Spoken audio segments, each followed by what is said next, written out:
A police officer is accused of betraying the badge today. He was arrested on federal corruption and identity fraud charges. Local 10's PINELLAS is live now with more on this investigation. Sanella. Calvin, Raul Castellon made his first federal court appearance following his arrest on Friday. He was appointed a public defender, and he already pled not guilty to all of the charges against him. Hialeah police officer Raul Castellon appeared in federal court today facing a slew of corruption and identity fraud charges. According to allegations in a federal indictment, Castellon had access to Florida's driver and vehicle information database. From June to October of last year, investigators say he would use his access to this database to obtain personal information, such as social security numbers and driver's license numbers. The indictment further claims Castellon would take screenshots of this information and sent more than 25 of them to his co-defendant, Naylene Gonzalez, in exchange for gifts. A criminal affidavit for Gonzalez claims that she would use this information to conduct fraudulent transactions at various retail stores across the state. And as a Hialeah police officer, Castellon already had 4 suspensions, 5 internal affairs investigations, and at one point he was even fired. Castellon's bond has been set at $50,000, and the Hialeah Police Department tells us he is currently on leave without pay pending an imminent termination. Reporting live from Miami, Sanella Sabovic, Local 10 News. Cops sentenced to time behind bars today. Former Hialeah police officer Raul Castellon was sentenced to 5 years in prison. He pleaded guilty in May. He illegally accessed a police database, stole residents' personal information, and gave it to another man who used it to commit identity fraud in exchange for gifts.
Hey, Sheriff, we have a question about why your office, your intelligence division, is investigating private citizens for criminal investigation that happen to be activists that are overseeing your department.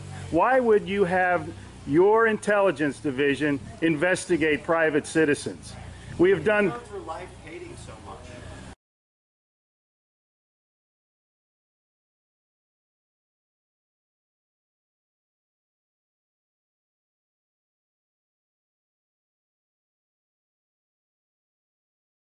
Sir, we don't hate anyone. We love freedom and we love American people.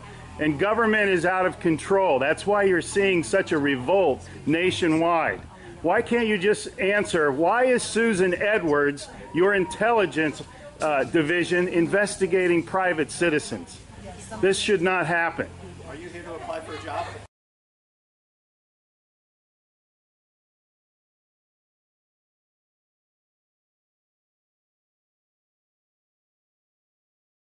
Possibly I might be applying for a job, but that's irrelevant to my question.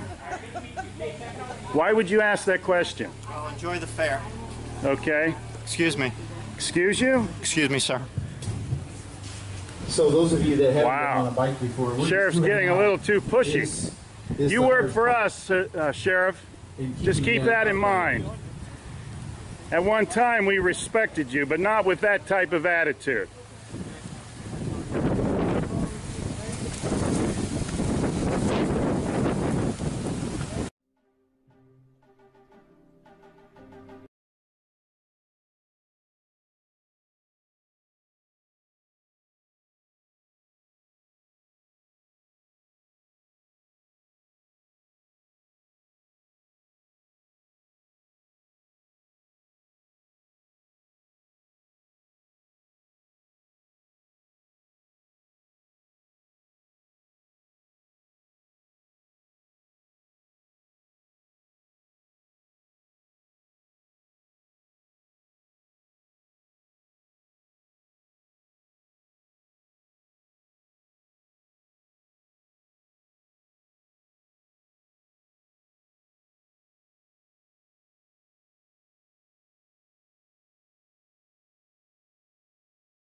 Hey Charlotte County, this is Charlotte County Cop Watch, and I wanted to explain what fair use is.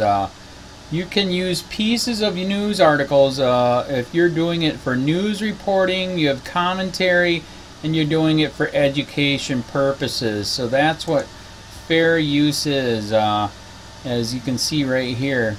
Another reason why I wanted to make this video is to let you know I have just joined with Patreon. A nice thing with Patreon, I make no money on YouTube. They took the money away years ago, and so this is another way to give, and it's a nice thing too because you can give monthly.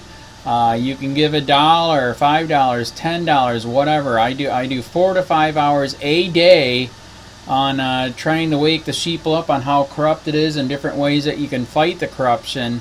So Patreon is a way that you can do it, and then of course the old way is still there. Donate to Sheriff County Cop Watch with PayPal or credit card. So keep that in mind. 4 to 5 hours a day. I make no money, but the corruption happened to me and I'm sick of it, so I'm trying to wake people up. But my wife would love it if if we could get some help out there. There's 47,000 subscribers. Just think if each one of you subscribers just gave let's say actually yes, $1 a month. 47,000 subscribers gave $1 a month. That would be awesome. That's not going to happen. But anyways, that would be great if it did happen. But do the math in your head. Just think about it. Like I said, 4 to 5 hours a day. I get no money from YouTube. YouTube has gone nuts. You can't do anything anymore. They're taking the money away everywhere. So these are a couple different ways that you can still help out with all this time that I put in. And as you know, I'm in a special situation where, at least I can do it. 4 to 5 hours a day. We have a cleaning company during the day. That's what allows me to do this, and we're debt free. So this is my hobby. I don't go fishing and all that other crap. I try to save the world. So help me out to make the wife happy, man. In fact, if you guys did give $1 a day, and there was 47,000 of you, and you did it, and each of you gave $1, and that was every month, oh my God, yes, I could quit. I could start suing them. Another idea too that we have is if I got some funds, we could actually contact everyone that has been ticketed and or arrested and put in jail and start sending them postcards to let them know we're here, and to see if everything went all right, and if it didn't, find out their story. So we could even do more investigations and more lawsuits. Lawsuits take money. So just think about that. 47,000 of you so far right now. $1 a day. $1 a month on Patreon, or $5 a month Patreon, 10, 20, whatever. Just do the math in your head, help out. This is a lot of work every single day. Thanks.